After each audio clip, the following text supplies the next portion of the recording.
Surprising fitting results. We're going to talk about, we're going to have a visitor on the show in a couple of weeks and some other work that we did in the shop. Next on What's in My Drawers Golf Talk.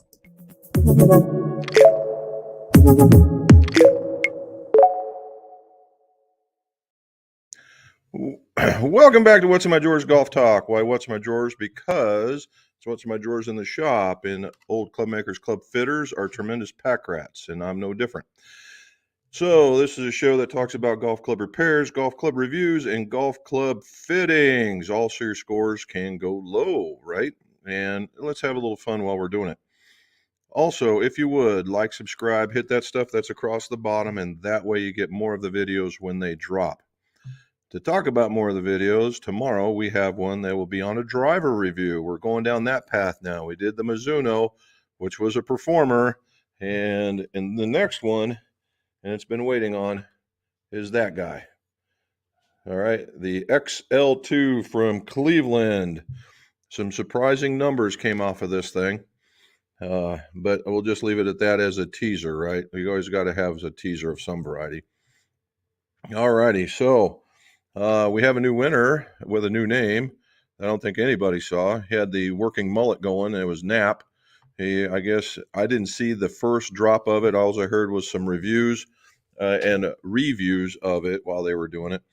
And apparently this guy was on fire for 3 out of the 4 rounds. And that 4th round, apparently nerves may have kicked in. You never know. But he was able to fight back and end up winning the tournament. So good for him. Congrats on him. All righty. So work in the shop. Let's see where we're at. Work in the shop. Not that one. Not that one. Here we go. You guys saw this one before.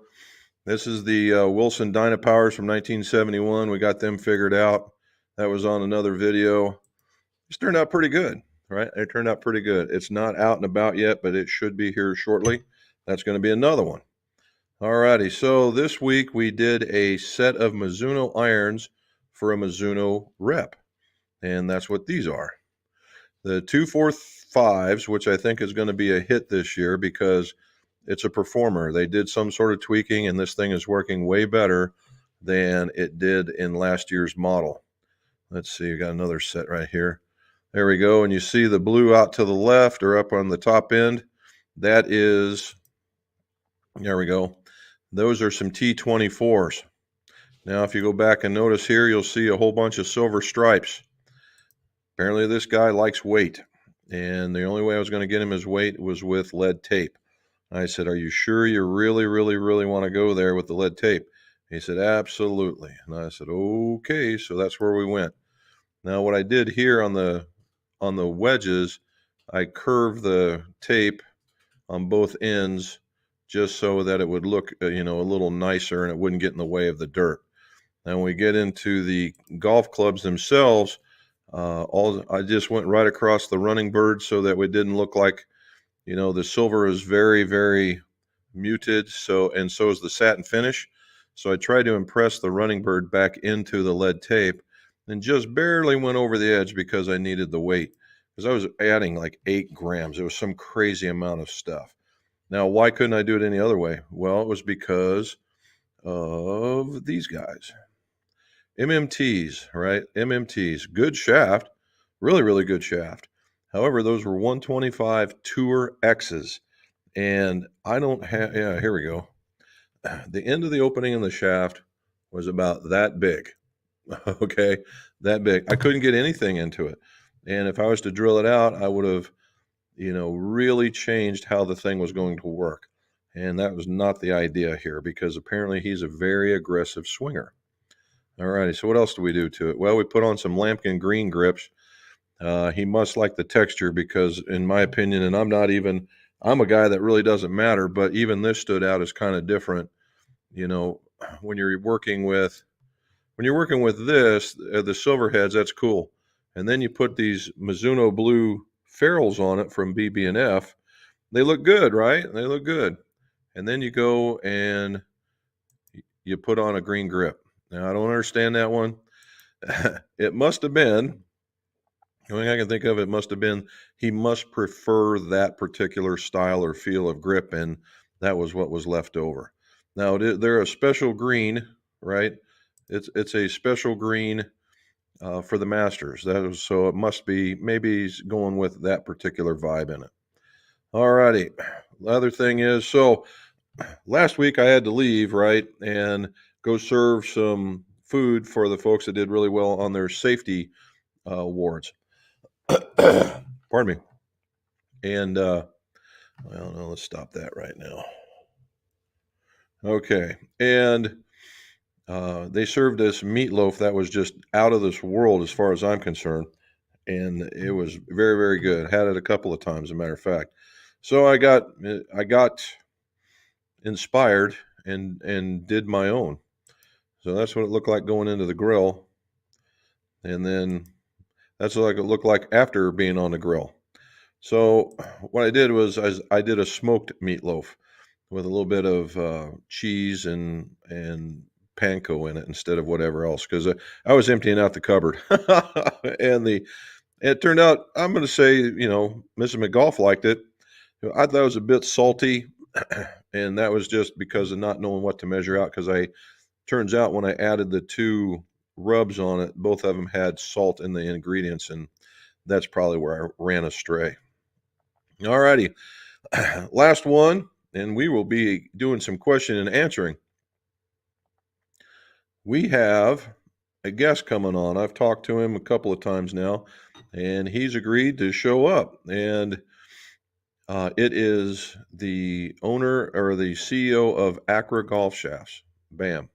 Those guys. I wish I could turn this thing and rotate it. However, Acra is just, Acra came out with some new driver fairway hybrid shafts to replace the FX line, which I still have on the wall. I've yet to replace them. And it was a good line. Well, now they are going what's called the GX. I guess they're going to go up in a letter. And what they did, instead of having black shafts with lettering in the logo of the shaft, where green was the higher launch, or I'm sorry, blue was the higher launch, green was the mid launch, and red was the low launch, they have now colored the entire shaft. This is what the picture is all supposed to show you. So if you see this, the green in the middle, that is the actual green that you would see here in the picture. So they kind of reversed it. Now on the opposite side, it's kind of a grayed out Acra to give it a different feel if you wanted to see, didn't want to be logo-ish sensitive. And then the other one is the blue. That's kind of like that blue there. And then the other one is the red like you see in the red logo. So they're going to be different. I suspect that the profiles are a little different based on what I was doing when I made I made a set of driver and 3 fairway woods for a golfer that's in Kansas, and he's 71 years old with a 95 mile an hour swing speed, and he wants something just a little bit less than stiff, and the green up there a little bit less than stiff. The regular flex would just fit the bill. I think what they did is they smoothed out the profile. I think you'll like it even better. So on the 11th of March, Gavin, that's his name, Gavin will be with us, and we will be able to talk golf shafts. So bring your golf shaft questions, and we'll go from there. All righty. So let me do this really quick, and I go here, and we'll go here. All right, and so that's where we're going to go next. So that's all that we got going on. So I've got to replace all the FXs with GXs. We did a set of the irons for the Mizuno rep. We actually did quite a bit more. Mrs. McGolf was a gripping machine, an absolute gripping machine. I believe that she may have done, I'm going to say at least 7 full sets in the last 4 days. She was quite busy doing quite a bit of grips. And what I have setting up in there is another set of irons and a set of woods I got to finish. And then we got 2 more to complete. And what we're shipping out today tomorrow, what we're doing is a firefighter from Iowa sent us a set of clubs so I could turn the ferrules and check the lofts and lies. And so we did that. And so I got a really cool patch. I don't have it here. Mrs. McGolf hears it. Maybe she'll bring me a patch in here, and we'll go from there. So that was a very, very cool thing. The fire dog sent me a patch, so I'm sending him back a little present as a thank you, and we'll go from there. Okay, topic. Topic is fitting results. And I don't have, oh, look at here. All right, here's what he sent me. This is a fresh patch right here, man. Look at that bad boy. New Hampton in Iowa. Look at that thing. With the Florida, they got a name for the cross, and it just escaped me what it was. With the helmet, the axe, and the hook. So, very cool, and thank you so very much.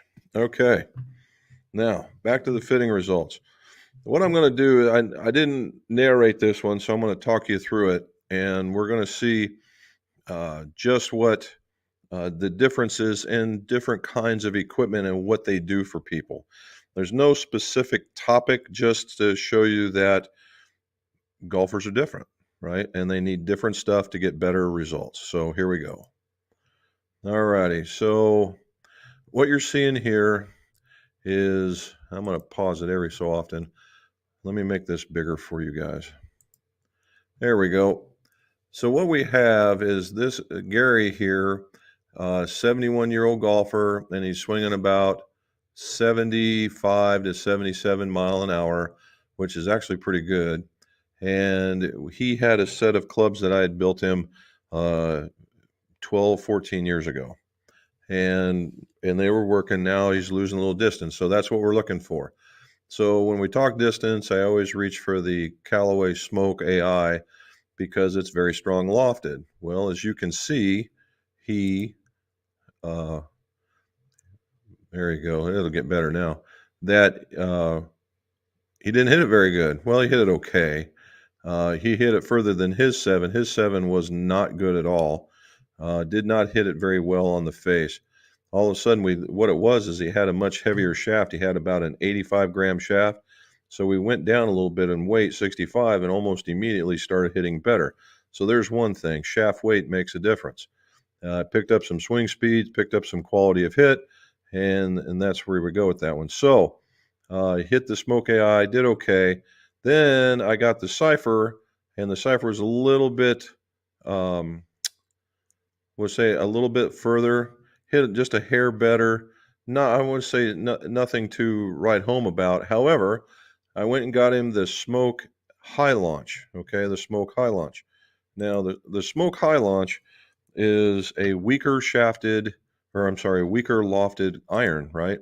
It's a weaker lofted iron, and I gave him a 65-gram because he seemed to like the shaft. He specifically called out the Hazardous Silver in 65 that he liked that one better. So I put it in this. Well, all of a sudden, he's really liking it, right? He's another 10 yards further, and he hit the doggone thing very, very well. Now, if we look and see where it went, okay, there's the Hazardous, and you see he's around the middle, and then that was bad. That was a sand wedge he was playing with.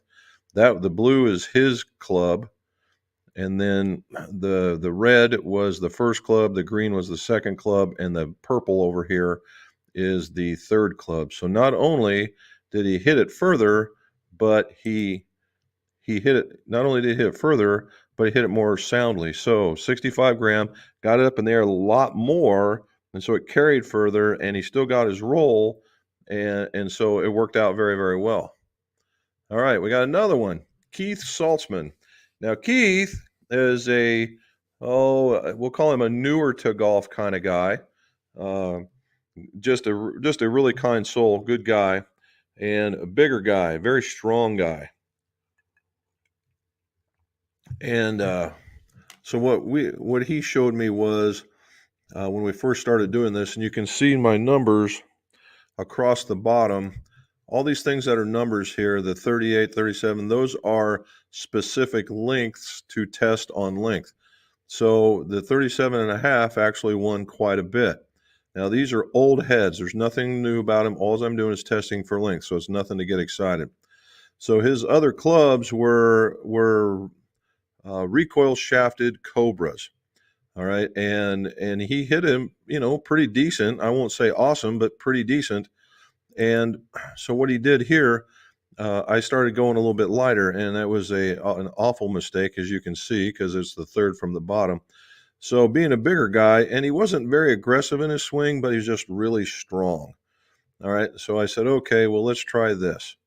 And so I actually gave him the Wilson Dyna Forged with a 120 in it, and he absolutely smoked it. Now, wow, look at here, we're going to start off good.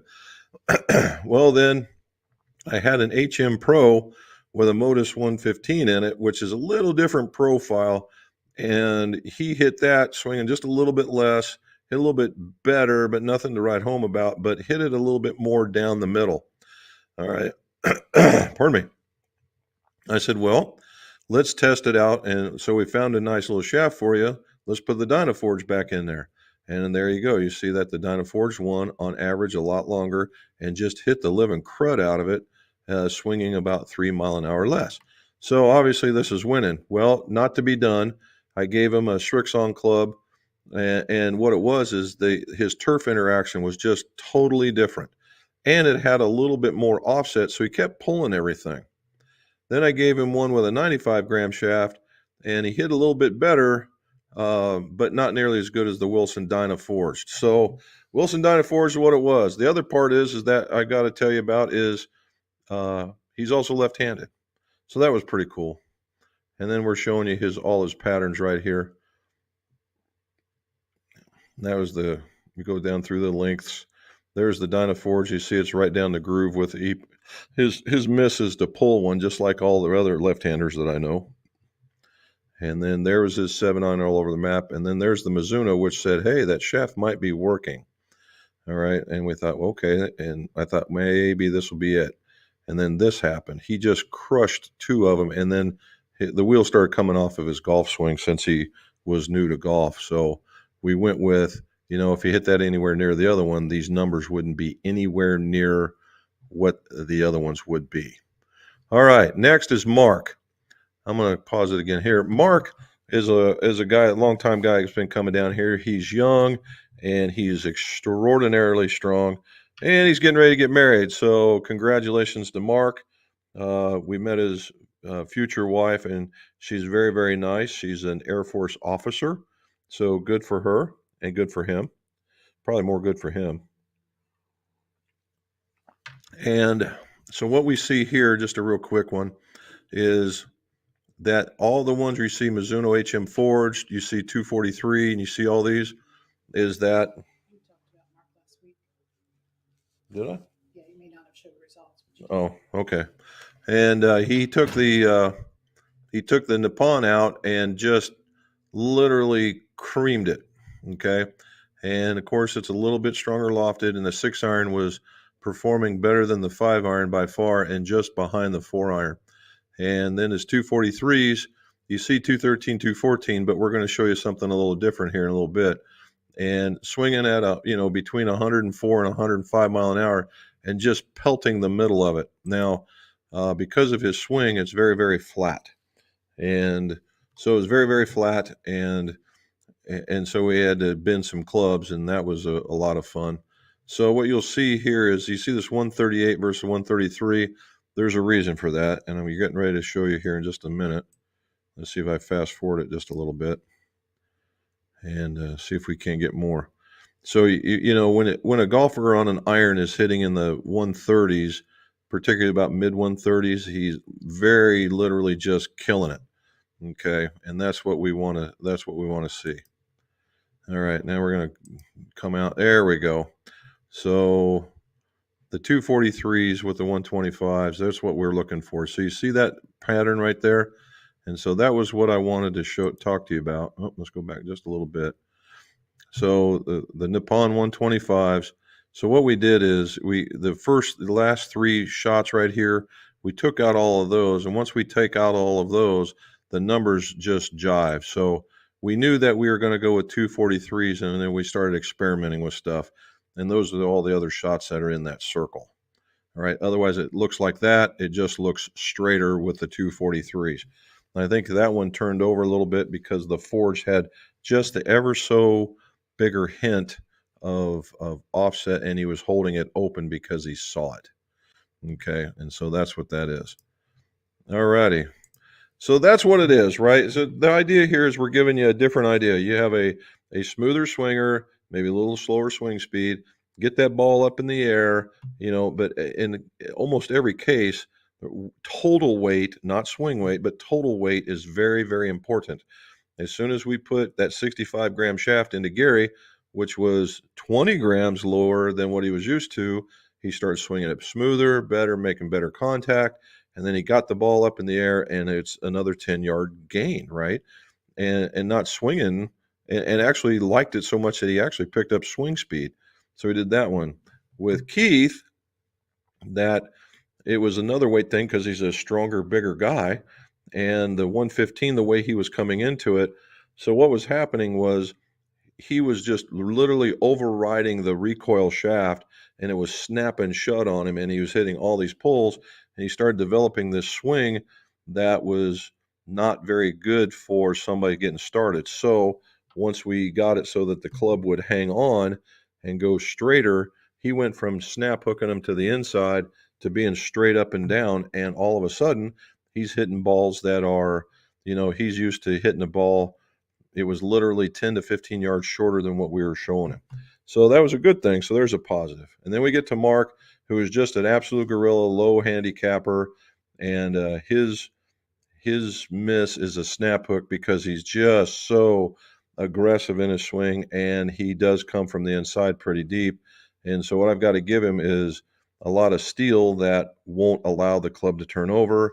And then you get into an iron that has very, very little offset, and he can pick it clean. And what we did is when, if we took all those numbers off, those extra ones that were back in there, he was literally hitting the thing. I think it was 2.25 with a 6-iron, which was further than his 5, and we were hitting 6s. So it was a no-brainer. So that's what we're doing. Okay, so there's that one. Don't forget next, we're going to have the video coming out. It's on the driver review, so hopefully you guys will be prepared to watch that, and then we'll talk about what we're going to do next week. All right, let's go answer some questions. All righty, let's go to the top. There's Matt. Hello, everyone. No rounds, even though some decent weather, and it did turn pretty decent, right? I'm looking at behind me as it's starting to calm down just a little bit. We're in the mid 60s, or 60 to mid 60s, I think. Let me scoot over just a little bit. There we go. And let's top that again. There we go. That's a little bit better. All right. I need to step up my game or tell my son no soccer. Yeah, right. Question is, as the season starts, what goals are set? Well, that's a good one. For me, I've given, because what we've been doing here the last couple of days is just getting my swing back in order, and I got to get a dustpan and pick up all the rust. But I think for me is I don't want any extraordinarily errant shots, and I want to know what my distances are that are very, very close. So the end result is lowering my score. And I'd like to see more scores that start with a 7 and less that start with an 8. But that's wishful thinking. But I'd like to get it down there and maybe play a little bit more. All right. And Matt's goal is to always play a lot more. There you go. All right. LJS or B52, despite getting older, staying at the white tees. Yeah, that's where Bob and I are always. Bob is a good enough player. He can play back at the white tees. If I give him the red tees, he'll destroy me. The guy can still hit it very, very well. And so every once in a while, I'll just get him to, hey, let's go back here, and we will. Now, the last time we went down to, I think it was Gulf Shores that we did this, that I said, hey, we were hitting from the white tees, and the game was kind of okay going on. And it was just a really long day. And I said, let's last 2 holes, let's play from the blue tees and just see exactly where we're at, because it really wasn't a big distance. We're always talking about playing from the whites or the reds. Does it make a difference? And so the last 2 holes, we stepped back to the blues just to see what we could do, and ended up either par or bogeying them, and either hole. And I said, well, what's any different from par or bogeying it from the blues or par or bogeying it from the whites? You just got different clubs coming in. So the game could be played it's not easier, that's for sure, but it just becomes more strategic, and that's where we're at. All right. Warren's Golf says it's feeling like spring in Maine. It is getting right here too. What we're doing is we're getting those days where it starts off in the mid 20s to mid 30s, and then it screams up into the 30 degrees into the 60s by lunch. So it's getting the spring is coming. How's the swing? Not sure he needs to play more. Hey Matt, everybody, yeah, it's coming soon. You're right. Charlie, next 2 days will be in the 50s, and then all weekend will be the same. Well, for you, Charlie, that's got to be like a heat wave based on the weather that you've had out there and all that snow and stuff. So I'm assuming that the snow will be gone. You might need a day for the turf to firm up. All righty. Phil says from Austin, hello, great weather Saturday, not so great golf. Well, we always have one of those, right? We always have one of those. So hopefully it gets better. So I did get a chance to golf in Austin once when we went down to visit. I got to play a couple of Barton courses. They were really nice. Certainly a place to visit if you can.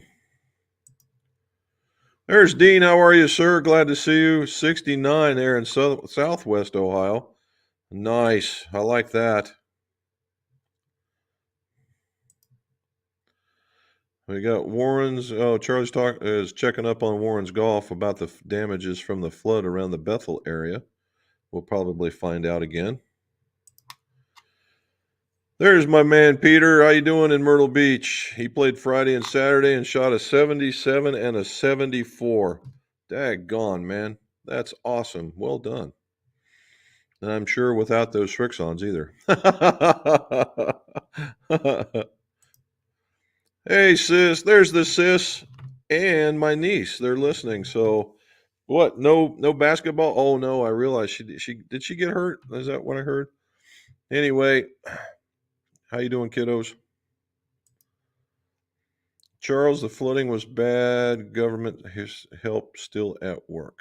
Okay. Hey, our man Krister. Driving fairway foot fitting done. All right. He's going to bag the Callaway Smoke 9 degree. Wow. Okay. And the Denali Black X. Well, I figured that. And tipped. Okay.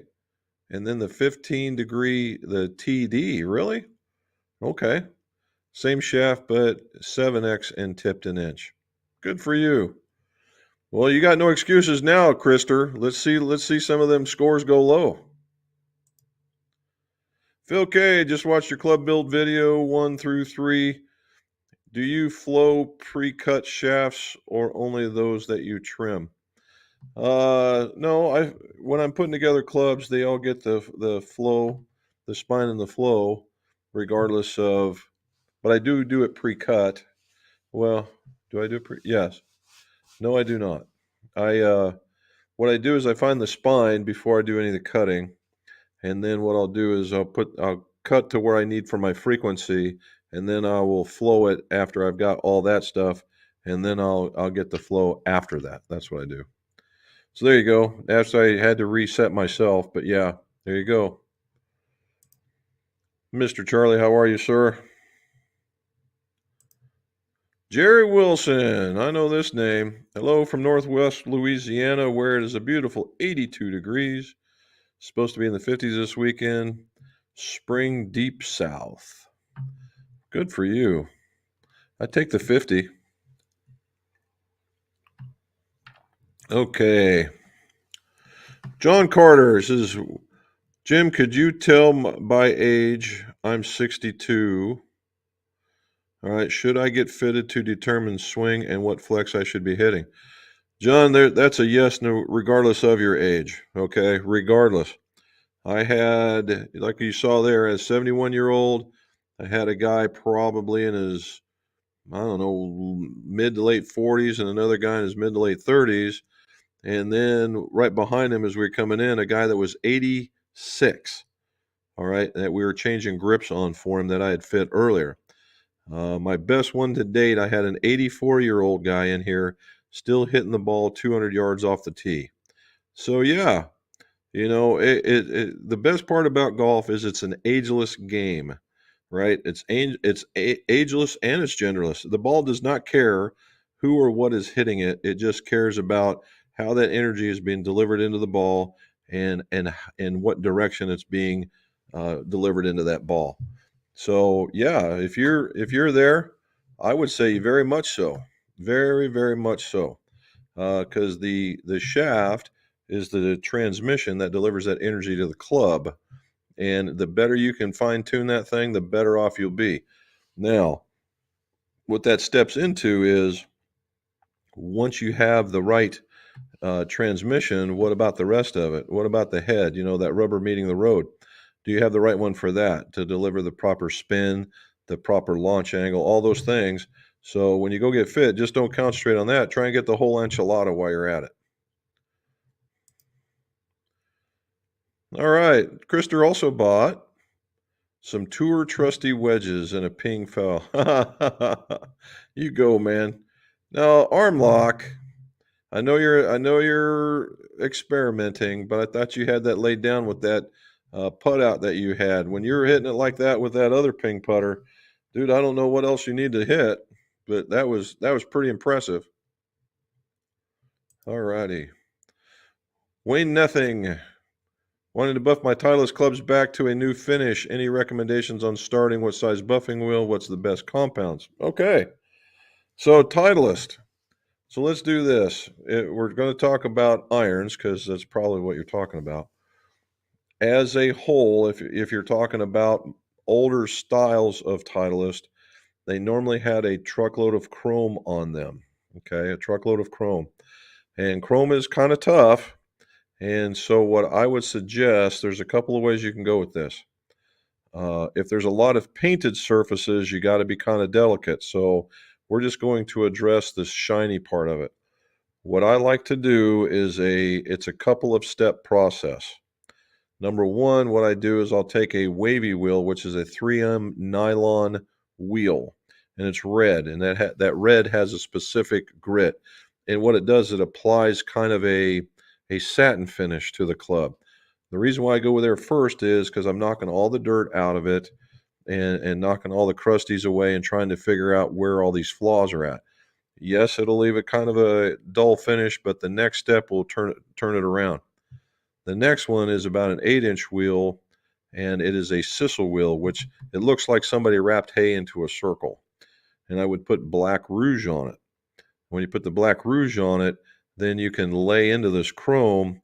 Now you want to be careful because this will generate a lot of heat, right? So you might want to wear some gloves, and you're going to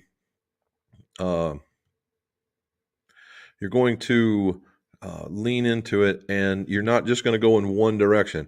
You might go this way a couple of times and then flip it and go 90 degrees and go that way and then turn around and go back.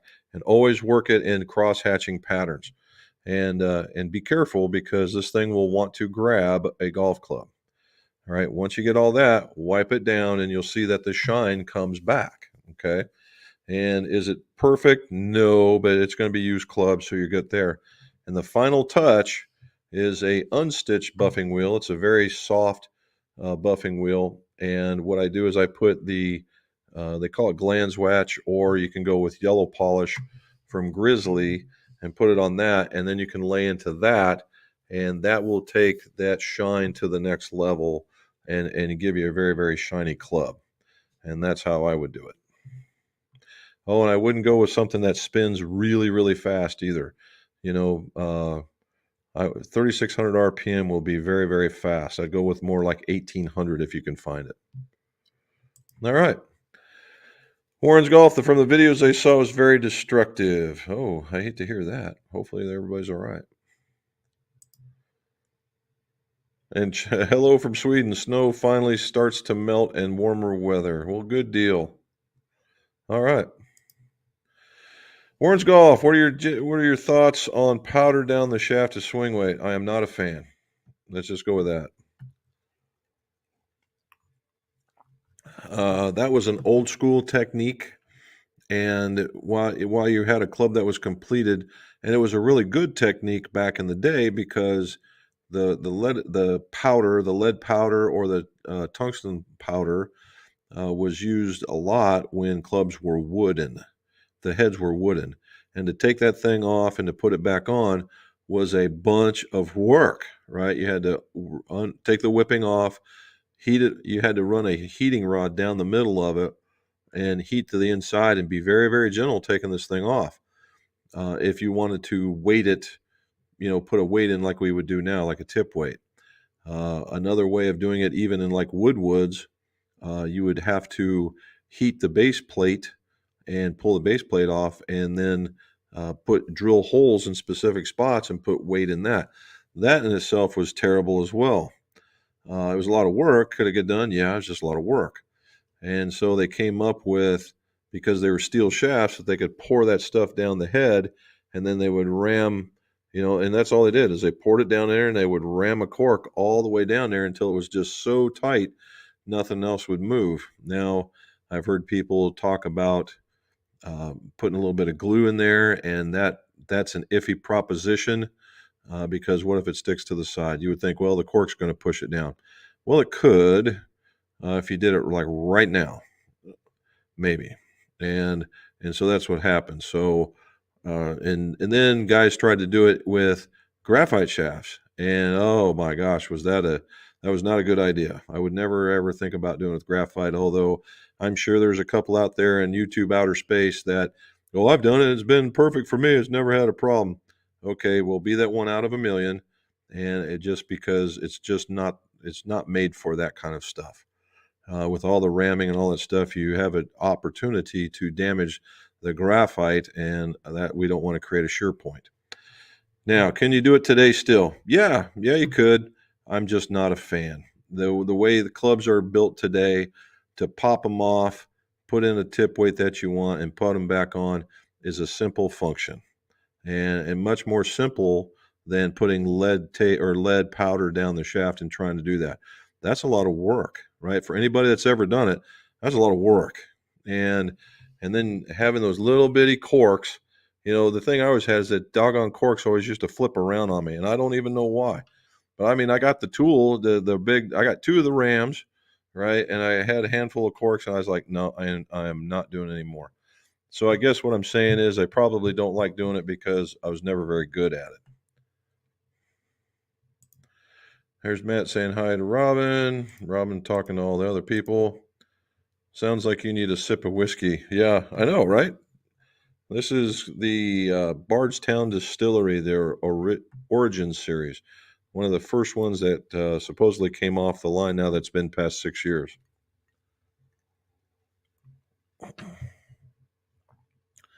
All righty. Robin's talking. Charlie's talking back.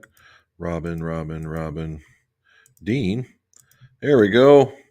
Krister, Anthony Kim returning to golf, joining Live. The intro video was awesome.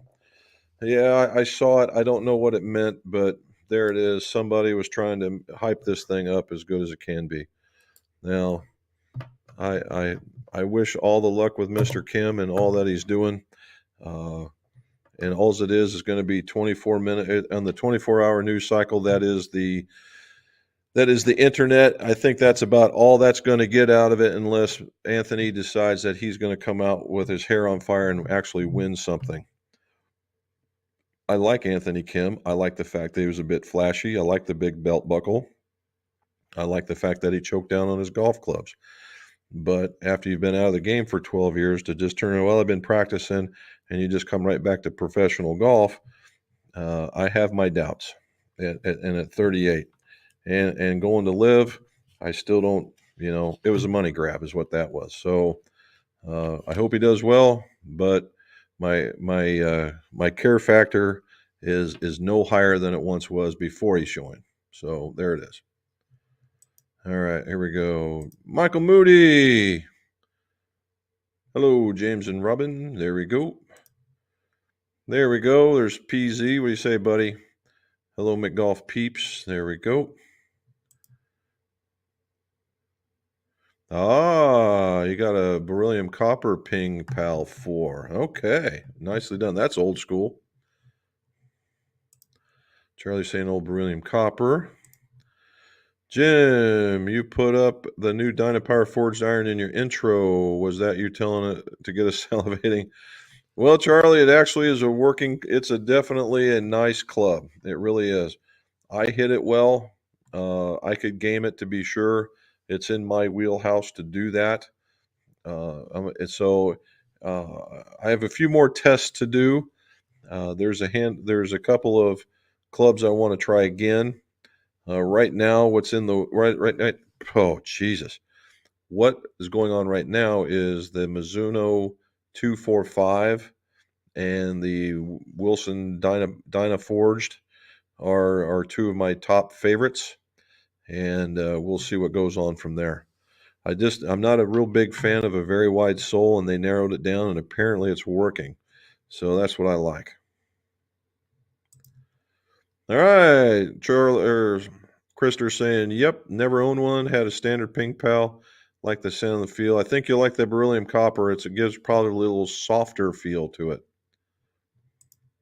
There we go. Phil K just rewatched your old club betting video. Yeah, if you have a set of pre-cut shafts, do you frequency matching them still? Shafts like Project X irons? No. So they're already pre-cut, Phil. There's not a lot of frequency matching you can do, right? You just can't, because they're made to go in. Now there's what you're talking about, two different factors, right? It can be, let's say, pre-cut is like you bought a used set that came out of another one. So they're already cut to length and cut for something else, right? Or cut for flex if they were, or they were already taper tips and they were already cut to length.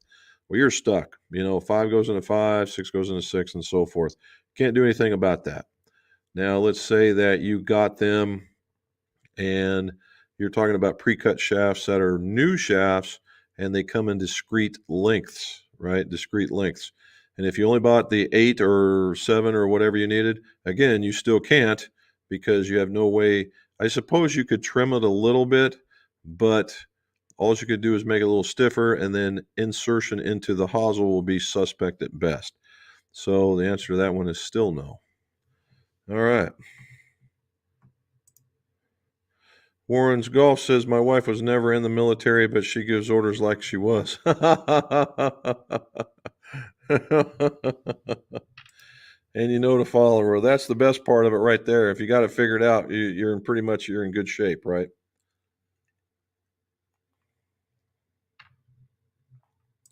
And no truer words were ever spoken. There you go. I don't know. We're planning on one. We're planning on one. I'm trying to figure out which ones we want to go see, because we have a limited time frame, because we're now into the throes of the golf season. So taking off for 3 or 4 days is not, I'm going to do it next week, and then that's pretty much going to be it until the end. And so, we might strike out on a Sunday if we can get, if our path is clear, and we go down there and maybe get 1 or 2 or 3, and then turn around and come back. But I'm trying to find. We're going to do Castle and Key just because of the interesting story. Probably going to try the Wild Turkey, Jim Beam. Those are the neat ones, but those are more into to Louisville, and Frankfurt area, where there's a northern area that's by Cincinnati with Old Pogue, and there's one that's called an Augusta, Kentucky, that's pretty close, and it has the Buckners, which the Route 8 also got some awards, so I'm kind of interesting to see if we could stop there. So we got all kinds. All right. Phil's what's the best way to remove old melted ferrules off of golf shafts? With a knife. What I do is, when you get them warmed up, and they're kind of melted, they'll want to move, and I just take a knife and I push against myself, and I do it. And it's a box knife. It's a square knife, and it's got enough weight behind it that you grabs it and it just pushes it off. Or if you got a sharp enough knife and a big enough one, you slice off a piece of it and then you just peel off the rest of the ferrule. Lower my average putts per round, make more birdies. There we go. Nicely done. All right, Doug Perrett. Okay, and he appears to be a fisherman. Jim Robin, for a high handicapper, am I going to gain anything by getting fitted to a lab golf rather than just buying a stock putter?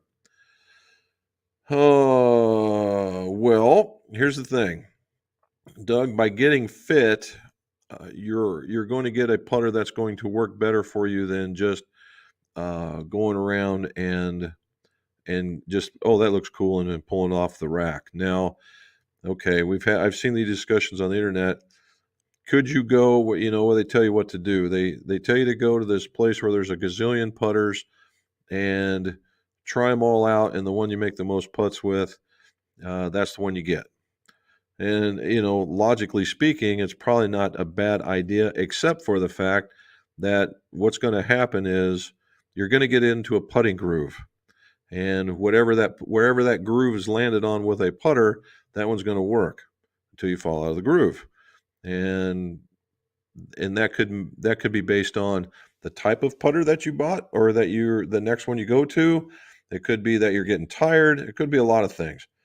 When you get a fitting, the fitting tells you the parameters that you need. Okay, the parameters that you need, and that means the length, the lie, and all those kinds of things. Once you get those underneath of you, consistency will come. Now, I will say, the lab putter, and I've got one sitting in my bag right now, has made me a better putter. Now, the Directed Force 3 is a little smaller version of that branding iron that they had. I think it's probably a little more tolerable to look at. I would say, and it's not we all know it. It's not a cheap endeavor to go do that.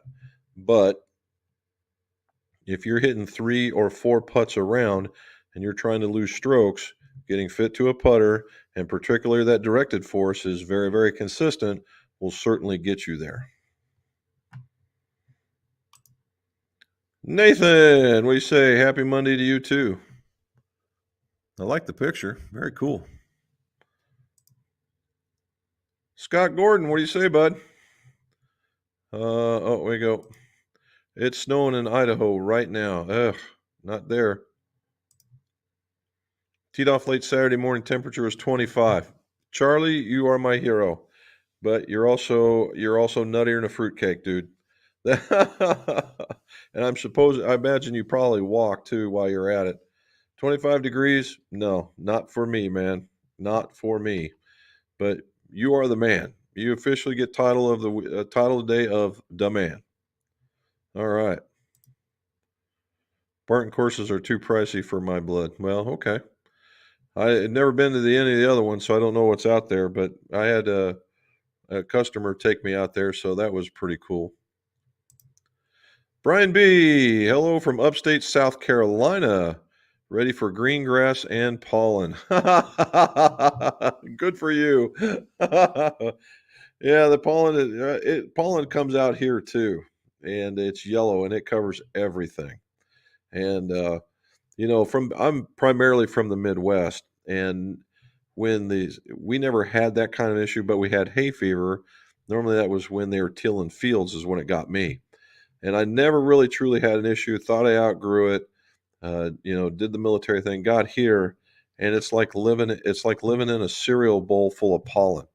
And everybody that I know of comes here and gets all that going on, all for what you're just getting ready to live through too. Those 70 rounds, no doubt. I have to agree. Robin saying hi to everybody. Hey, Scrunchy Chingo. I haven't seen you for a bit. Hello there, man. Well done. All right. He's going to ask, let's see, if I play my driver at 44 1/4, what would my 3 and 5 wood links be at scaled to my driver? Well, surprisingly so, I just say 43 and 42. That's basically it. In the day, the 44 1/4, the 1/4 inch could be taken up by a butt cap. So it's around 44 inches. So 43 has been the standard length for a 3 wood since time began, except for in the very, very early was probably 42 1/2. And 43 is a pretty good length for it. 42 is a very good length for a 5 wood.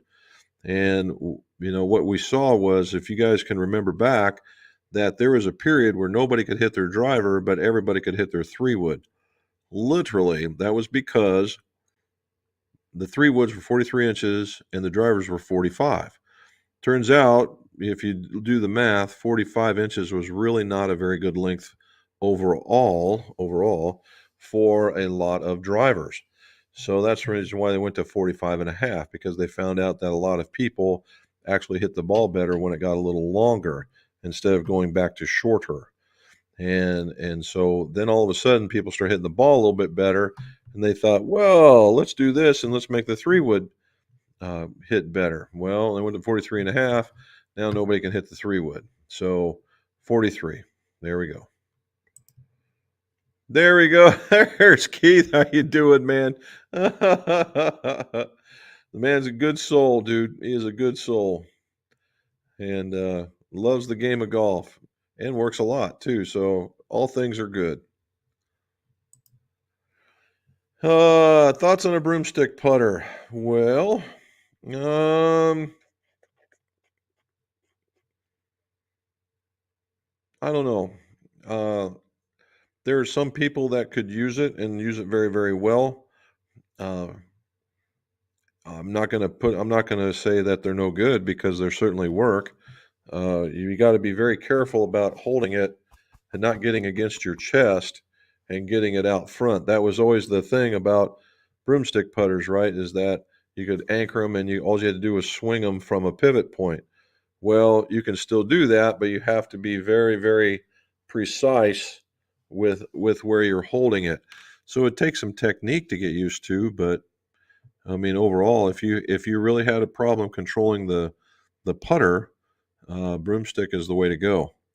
Now, what a lot of us found out is you take that broomstick putter and you end up cutting it down to something a little bit more manageable, and that heavier weight actually helped, because the weight was what was overriding all that. So yeah, either way though. There's Dan. What do you say, buddy? You're in the throes of work right now, I can only imagine. Glad you had time to get on here and listen. I suppose you've all heard the rumors Rory to live. No, I have not. I have not even heard what they're talking about in dollars, but okay.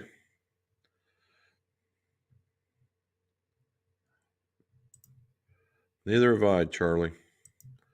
95 degrees in Texas. Woo-wee. That's a little early for that, for my opinion. There we go. That's what I'm saying. Yes, I have. I have heard of Flitz metal polish. I'm a car cleaning nut, and that is a really good one for wheels and whatnot.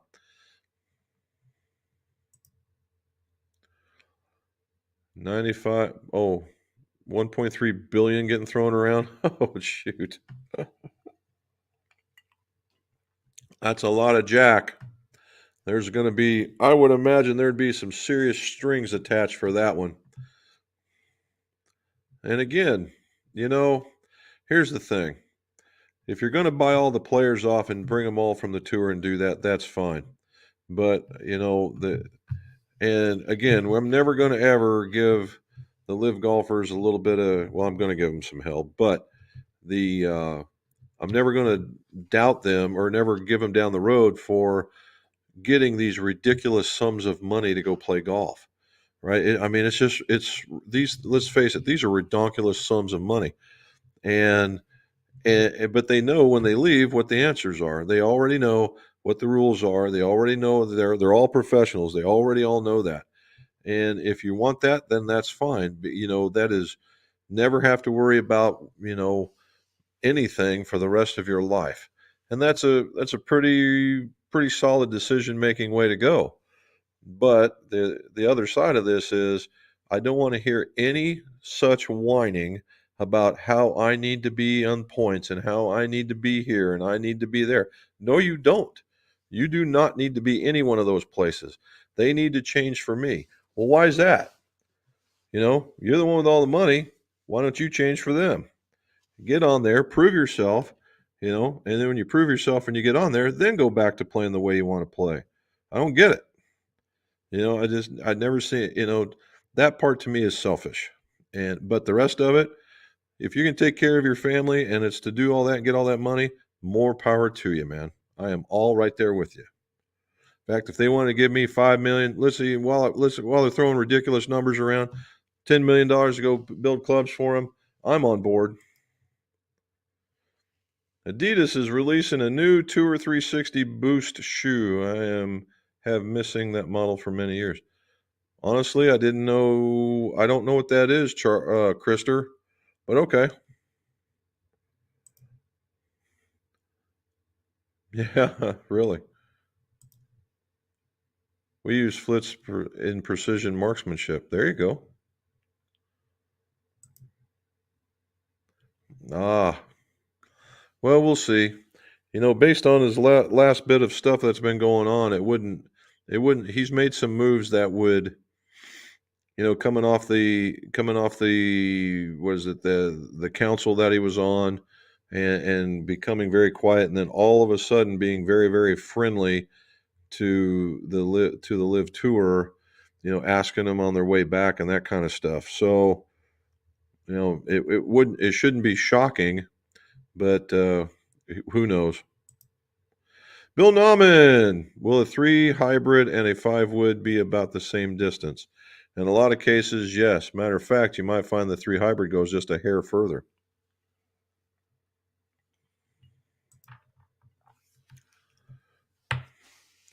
No, I haven't yet. The surprise is that um, in all these, I got those 115 KBS Tour Light 115Rs.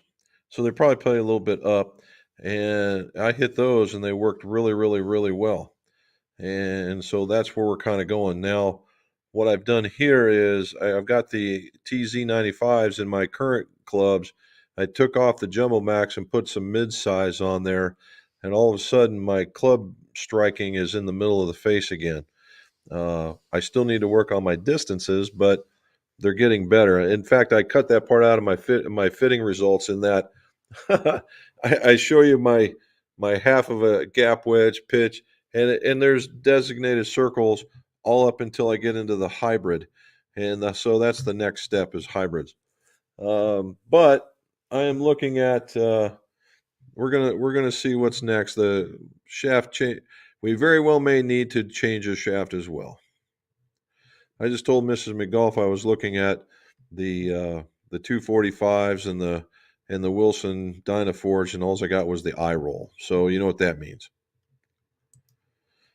Sonny V, he's been AWOL. Yes, you have, sir. Hopefully you survived Canada. With all the snow and stuff, hopefully all's going good. All right, what shaft does a Project X6 play as? Some say stiff, plus others say stiff. Well, in current, Krister, in the current models, it would be considered a stiff club, right? It would be considered a stiff club. Their 5.5 is kind of the regular. They might say a firm regular, but 5.5 regular, 6.0 is a stiff. And I think 6.5 is an extra stiff. Dudley, well, here's a new one, 1955 SK. Best recommendations of a driver best suited for low handicap to low to moderate swing speeds. Low to moderate swing speeds. Okay, let's think about that one for a moment.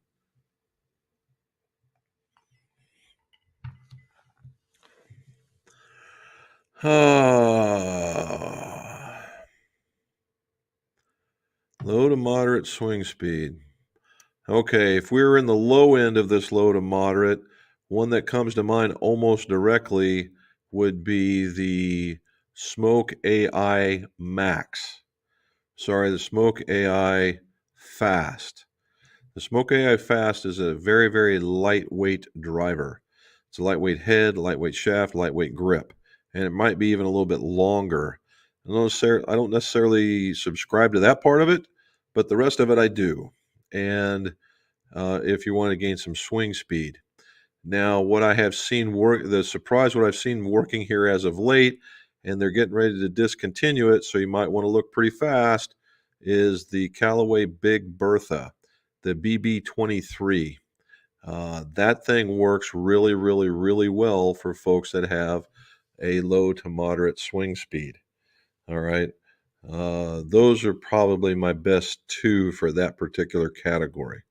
And those are the ones I would look at. Doug, what I think him was trying to say was yes on the lab putter. Yeah, I went a little bit long, didn't I?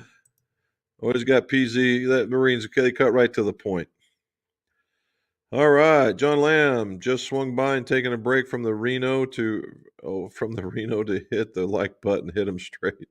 You enjoy, brother. You enjoy. All right, here we go. Do you recommend common shafts throughout the bag, or can they differ from irons, hybrid, senior, regular flex? It's whatever works, LJS. It's whatever works. Now, what you'll find is it depends on the person, but I've seen where some people are just really love irons and they will swing them with such confidence that they swing them in a whole nother way that it would be, you might say like a stiff range. And then they get into the driver and they're not confident with it. And so they slow it down in order just to make sure that they're making contact. And then all of a sudden they're in the regular range. So and vice versa has happened as well. And so it depends on the person. But no, typically if the person is anywhere near consistent, then the flex / profile, will be very similar, but not necessarily all the exact same or from the same manufacturer. Hardly ever does that happen. Haven't heard the Roy to Live. Heard Norman is courting Matsuyama. Yep, I've heard that one. Jerry says, question, Mr. Jim. I know I'm telling you how old I am, but isn't a 1.5 wood, what? 1.5 wood if you get one of these adjustable drivers to go from 9 to 12 degrees.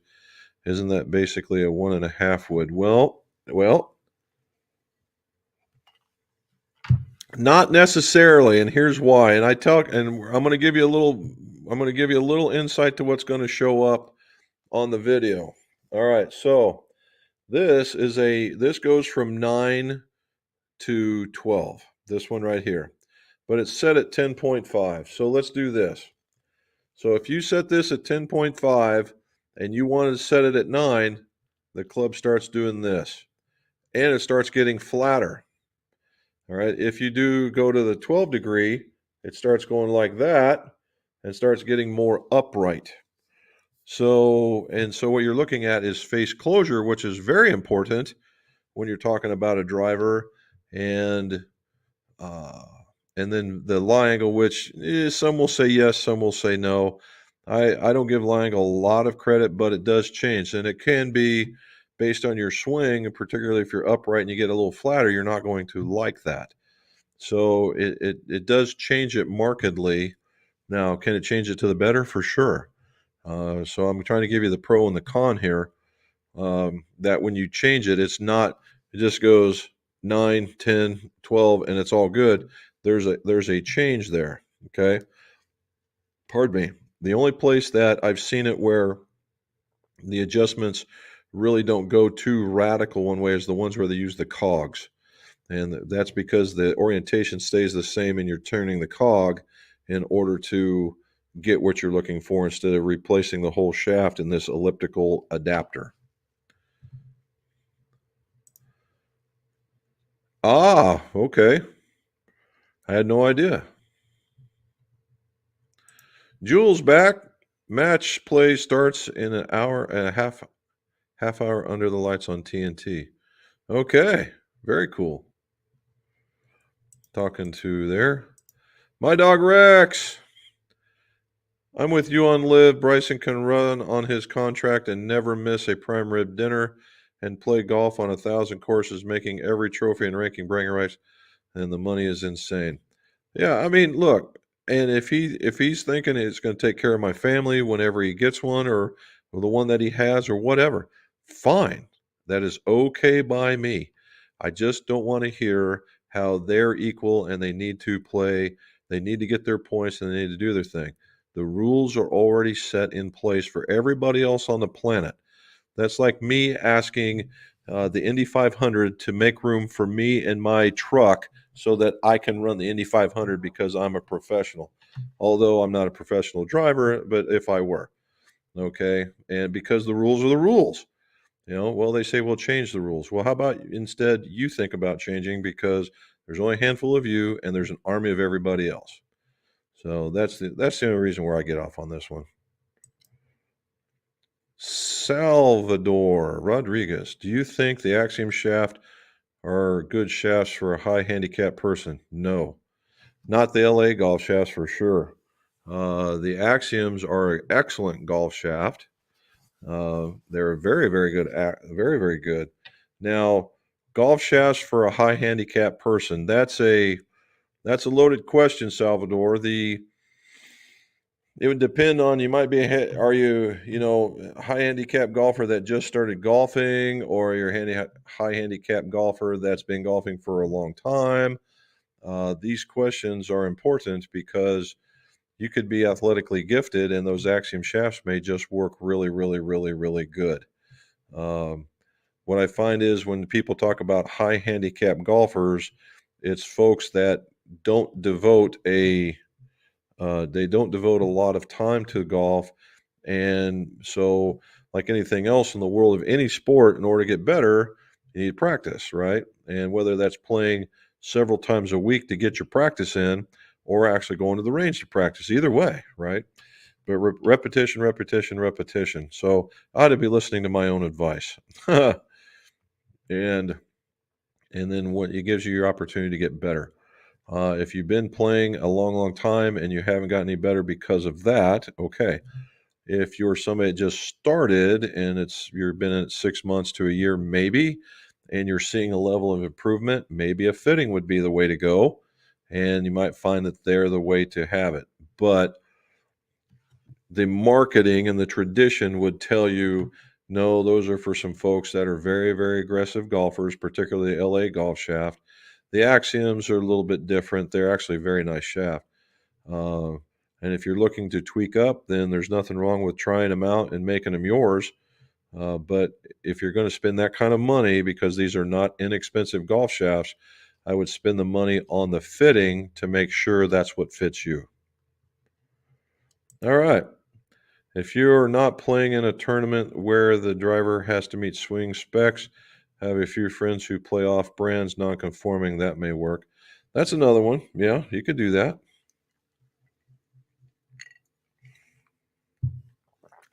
I have found that as the lower the swing speed gets, the simpler the driver can become in order to work better.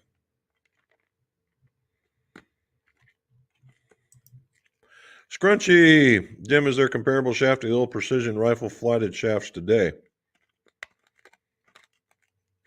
Oh, man. Well, so because it's the Scrunchy, because it's the pitching wedge, you're really not going to see a whole lot of change. For a while there, rifle did have re-released the flighteds, and the Project X flighteds were out there. If you can find the Project X flighted and get a pitching wedge, you probably wouldn't see any real difference. Matter of fact, if you went back there and I'm trying to think,